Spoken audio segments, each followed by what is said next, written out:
So agree ka na ito ang most corrupt budget in history? Is that an appropriate word term ba yun? Well, wala naman ako dito nung dekada 30 at Commonwealth at yung mga nakalipas. Pero sa panahon ko, ito na siguro yung pinakamalala kasi hindi ko siya maintindihan. Inilagay. Lahat linagay sa program which is wala lang, ala chamba.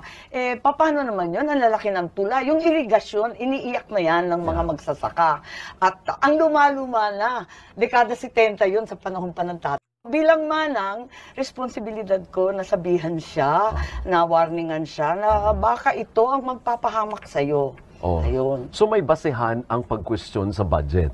Oo naman. Sige, anong Hindi basehan? nga ako pumirma eh.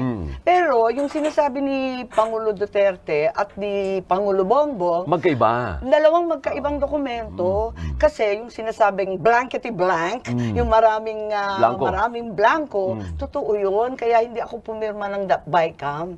Kasi walang laman eh, nakakatakot. The amount of, open parenthesis, blanco, close parenthesis, ilang pahina yun. So hindi obra sa'yo na aayusin? Sabi ni Kimbo, aayusin ng mga technical experts daw. Aray ko! So hindi obra sa'yo yun? Hindi pwede yan. Alam niyo yung pinakamalaki, pinakadakilang kapangyarihan ng budget at ay nasa Kongreso at Senado. Hawak yan ng hindi ng Pangulo. It's the power of the purse that belongs entirely to the legislature. Kung mga technical at kung sino-sino ang magpipilin the blank, nakaka-nervous yata yun. Huwag tayong papayag. At saka hindi naman technical. Isipin nyo, ilang trilyon yon? 1.3 trillion sa DPWH budget. One line lang ang paliwanag.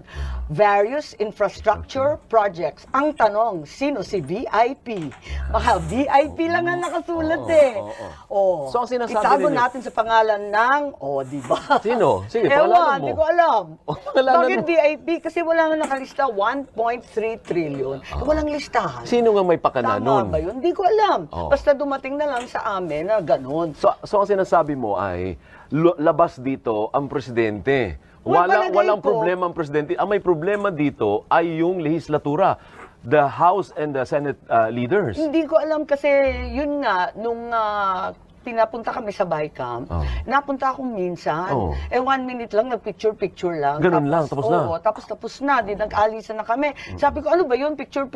Hindi, bibigay sa'yo. Di tanong na ako ng tanong, kasi fina-follow up ko yung mga flood control. Di ba, yun, kasagsagan yun ng 6 na bagyo, inaasahan niya ng tao, nasan na? Naku, wala.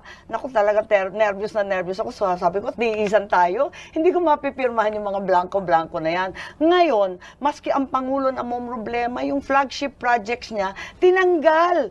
Hindi napondohan, miski yung mga flood control, yung mga tulay, yung mga public transport, lahat na inaasam-asam ng ating bayan, ng ating tao, ay hindi maisasatupad at tinanggal para sa mga kalokohang mga, kung anik-anik na lang. So agree ka na ito ang most corrupt budget in history? Is that an appropriate word term ba yun? Well, wala naman ako dito nung dekada 30 at Commonwealth at yung mga nakalipas. Pero sa panahon ko, ito na siguro yung pinakamalala kasi hindi ko siya maintindihan. Inilagay. Lahat linagay sa program which is wala lang, ala chamba. Eh, paano naman yun? Ang lalaki ng tula. Yung irigasyon, iniiyak na yan ng mga magsasaka. At ang luma-luma na, dekada 70 yun sa panahon pa ng tatay.